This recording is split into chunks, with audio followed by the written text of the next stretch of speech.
Yes, yes. How are you doing, sir?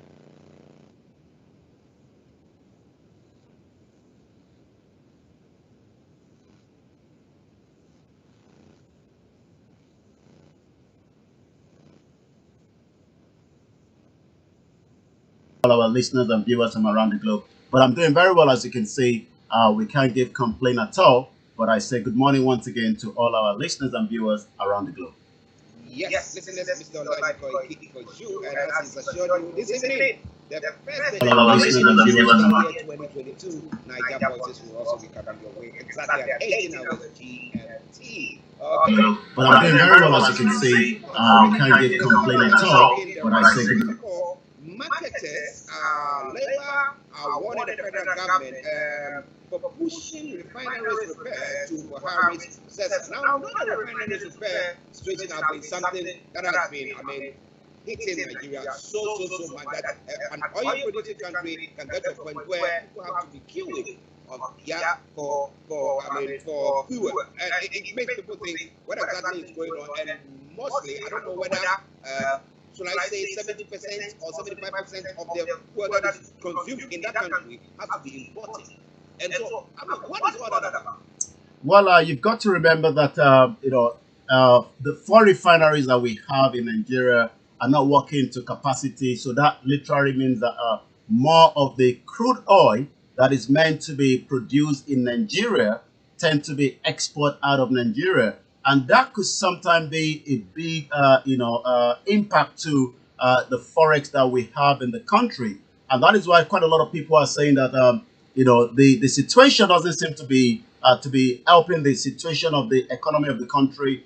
A lot of Nigerians do know that this government is literally winding down, and as you can tell, the marketers are a bit concerned and they're a bit worried, regarding that. So the headline says the marketers, the labor wants as federal government pushes refineries repair to Buhari's successor. So that literally means that there will be no repair under this government anymore. So the next government that will be coming in would have to deal with that situation, as we can say. So that means, you know, for now, we will have to leave those refinery that haven't been working to the next government that will be taking over from this government in the next 373 days with our countdown on Star Radio UK. So, can you give any update about the this private refinery that is taking place? What do you call it? This Nigerian, the Africa's richest man. What is his name? Dangote. Dangote. What are the updates of his refinery? Well, that Dangote refinery is still in the process. It's still going to take a couple of months before that would eventually be ready.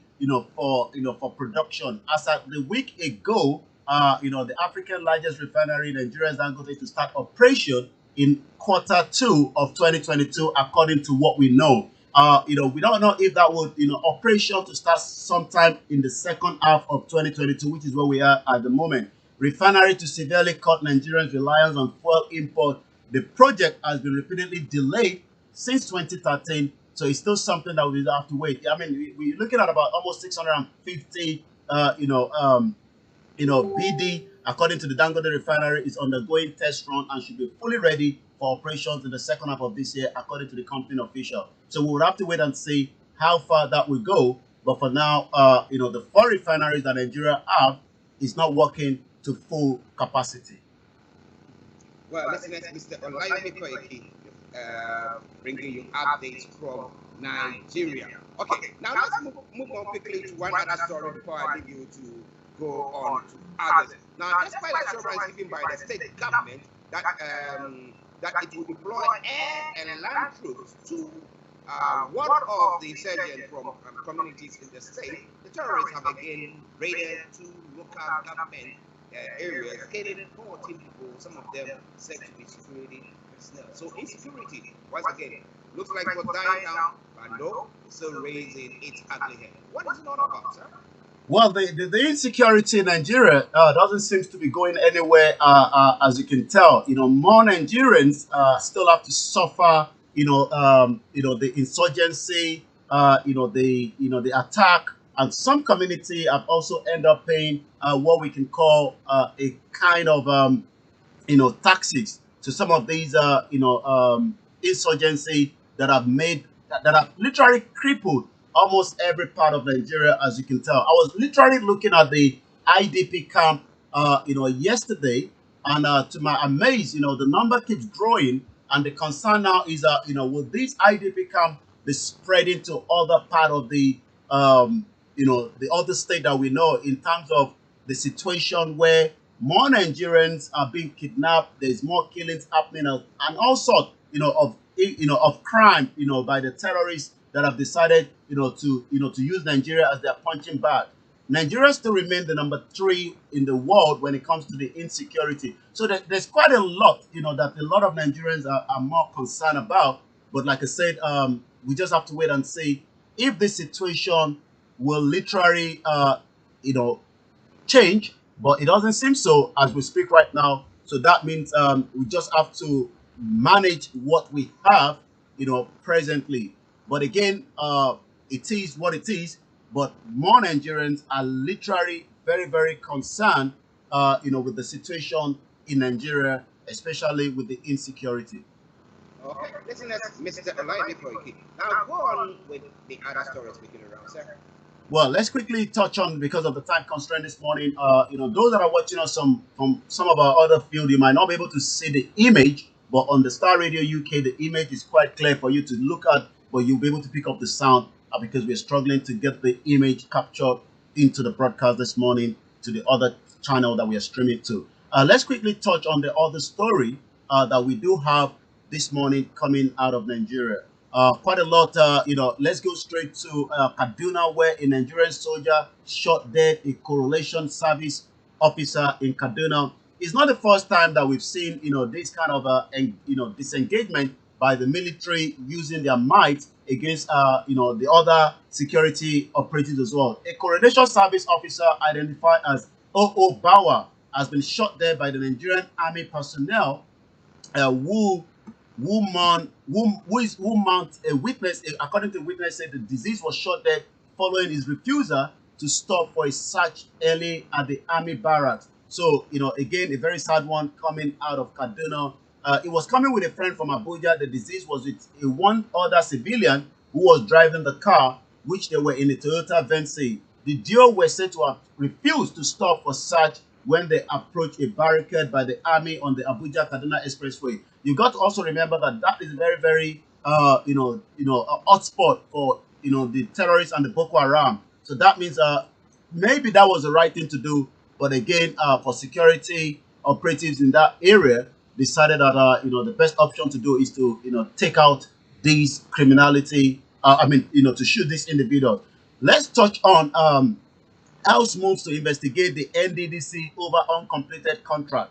There's quite a lot of uncompleted projects in almost every part of Nigeria as we speak. According to the House of Representatives, has mandated its Committee on Niger Delta Development Commission, which is the NDDC, to investigate the non-completion of the contract awarded by the NDDC in 2012 to tackle the gill erosion. I mean, you can imagine the amount of project that has not been completed in 2020, in 2012, not to talk of the ones according to what we know this year and previous year. It was during the Jonathan government.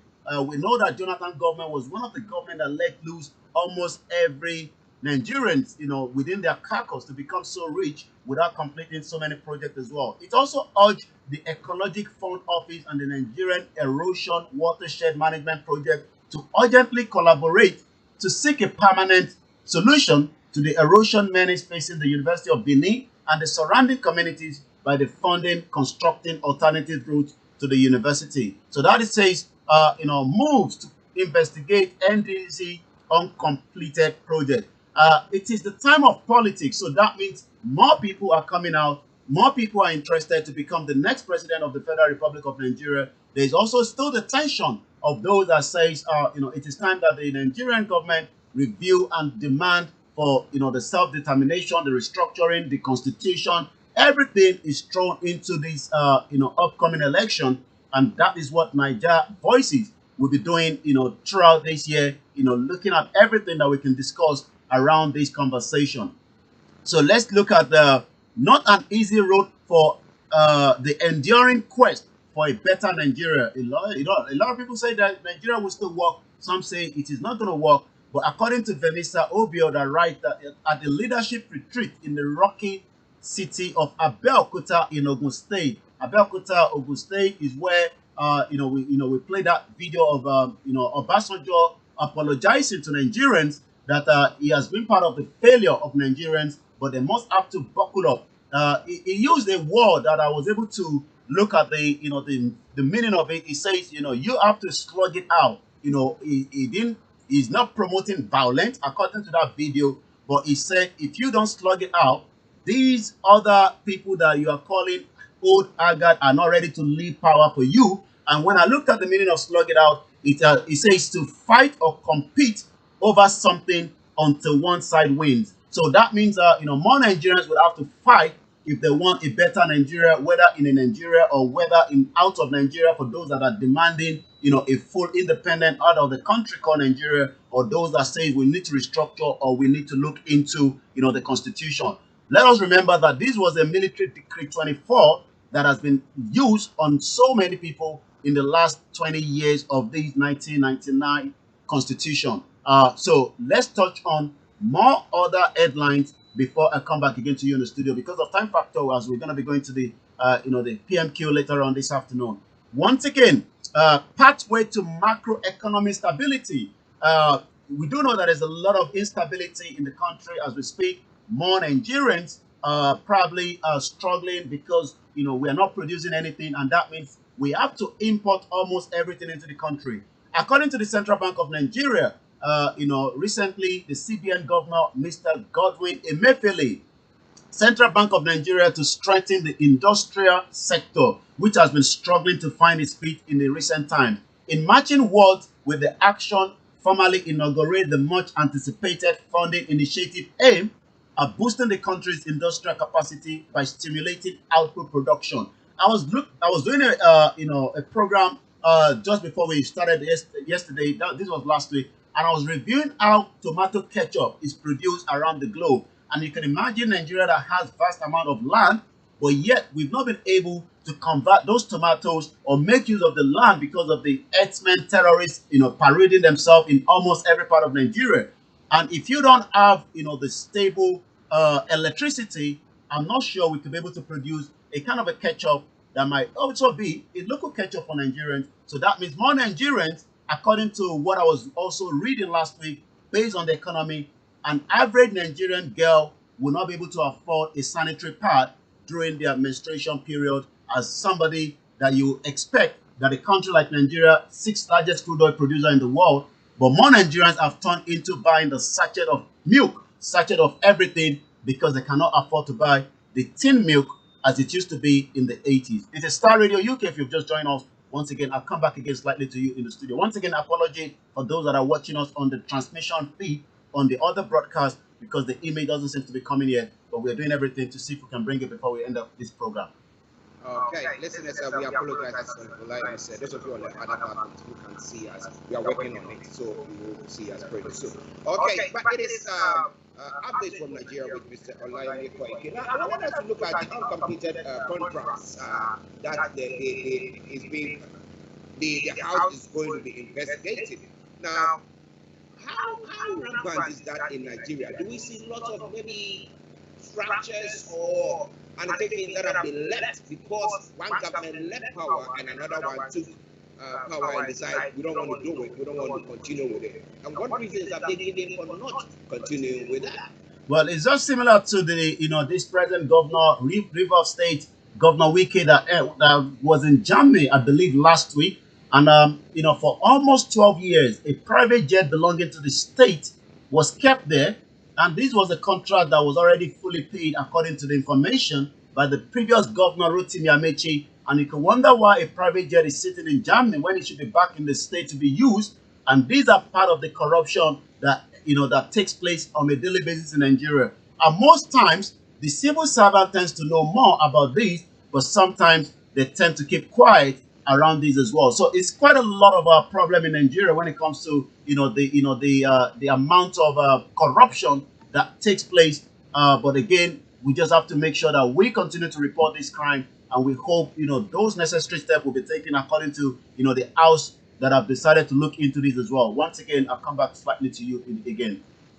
Okay, as it's the Wednesday edition of the morning show, we're going to be running up pretty soon. But what is happening on the social media platforms, and if there are any other news making the rounds, sir? Well, let's go straight to the social media handle. Let's go straight to Ilana UK. Who is representing the those that are demanding the self-determination out of Nigeria on a peaceful mission. According to their Twitter handle some 4 hours ago, no political deception. Going on other general elections in 2023 means renewal of the fraudulent Nigerian 1999 military decree enable constitution for another 4 miserable years.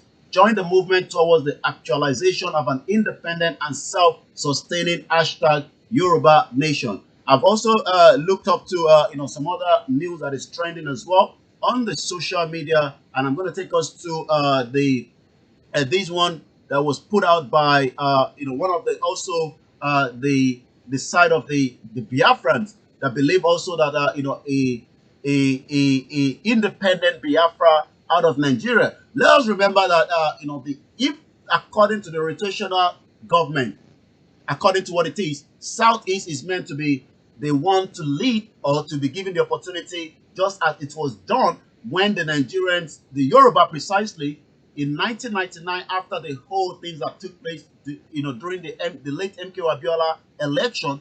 That was how Obasanjo was brought out of the prison and become the president, and that draws the attention of the Yorubas that also were angry that they didn't allow somebody that won that election was kept in the prison. Eventually, he died. So Obasanjo was used to suppress the pressure. This time around, now that the Biafrans are asking the exit out of Nigeria, will they allow an Igbo person to become the president of the Federal Republic of Nigeria? According to one of their main Biafra agitator known as Simon Ekpa 1 hour ago, Biafrans are being killed every day by the terrorist Nigerian government. The world is mute because we are black Africans. Racism taken to a new height. Our natural resources are not black, but we are humans are black. Kill us, nobody talks. But when we attack our own natural resources, everybody talks. And he has also tagged the United Nations. So we're going to look at again quickly what are those other trending this morning. Peter Obi seems to be trending. Will Peter Obi, who is a Southeast, be used to punch or to suppress or to use to bargain, the Biafrans from not exiting out of Nigeria? Just like I say, Obasanjo was what was used during the 1999 as we're coming into that new democracy to stop the Yorubas from demanding a peaceful exit then because of the injustice of the 1993 general election. So Peter Obi is trending, and let's quickly look on 1 or 2 tweets before we come back and wrap it up. According to Sheon Onigbide, is leading a campaign to crowdfund 10 billion naira for Peter Obi presidential ambition. So it seems Nigerians are trying to put the shoes on to say we will do crowdfunding for Peter Obi. He was a one-time governor of Anambra State as we speak. So also, according to Neferati at First Ladyship 13 hours ago, that subtle declaration by Peter Obi, it seemed as gleaming of hope by many Nigerians. The battle is far from over. In fact, it is only just beginning, but it is a good thing to have a power of positive thinking right now.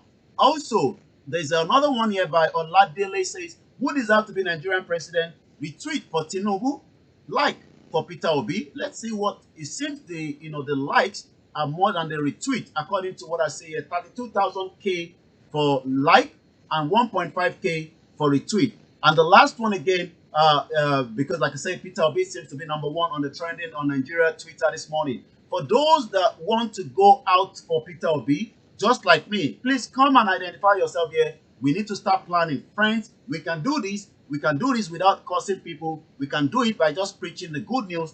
But again, like I said, 373 days between now and the next general election. The tension is not over yet, as also Ilana Omodua will be holding a summit, the first UK town hall meeting to tell those that believe that the Yoruba must exit out of Nigeria. So this is coming up. We'll be discussing that later on this evening during the program on Niger Voices. And it says, Ilana UK Town Hall Meeting, February 4th this month, where they will be discussing the legal ways that will be taken to stop the first governorship election taking place in Ekiti and Osun State. And likewise, we'll be discussing this more further tomorrow. They are also planning to take the British government to the British High Court here to challenge the 1914 amalgamation. It is not yet over, as the race for 2023, the self-determination, the revolution now, the restructuring of the country.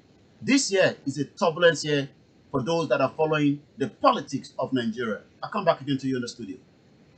Yes, listeners, Mr. Olayomi Koiki for you, bringing you updates from Nigeria. I know you are testing for some more stories from there. Don't you worry, there's lots more going to be coming your way. But this evening, exactly at 18 hours GMT, Niger Voices will be coming your way, and there'll be a continuation of the discussion here. If you have any issues or anything, you can post it on our Facebook page or during the program, and Yomi will see to address that, or we get all the experts, whoever needs to speak to some of these issues to speak to it.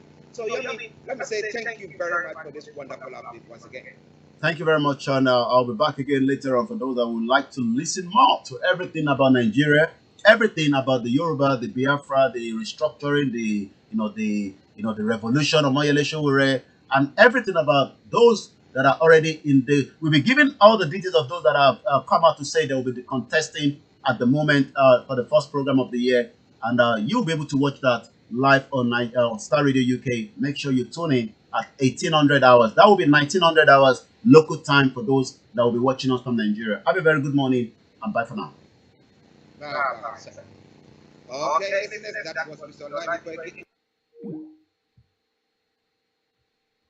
Sorry to those of you, I'm not sure what happened. We couldn't get the image up because the image has just finally come, but I was linking it with the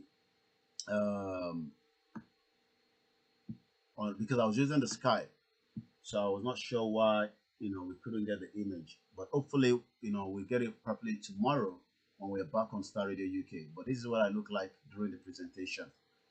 Thank you very much. We'll be back as usual on our afternoon program at 1 p.m. I gotta go now, and I'll be seeing you all later on at 1 p.m. My name is Olayomi Koiki. Have a very good morning, and bye for now.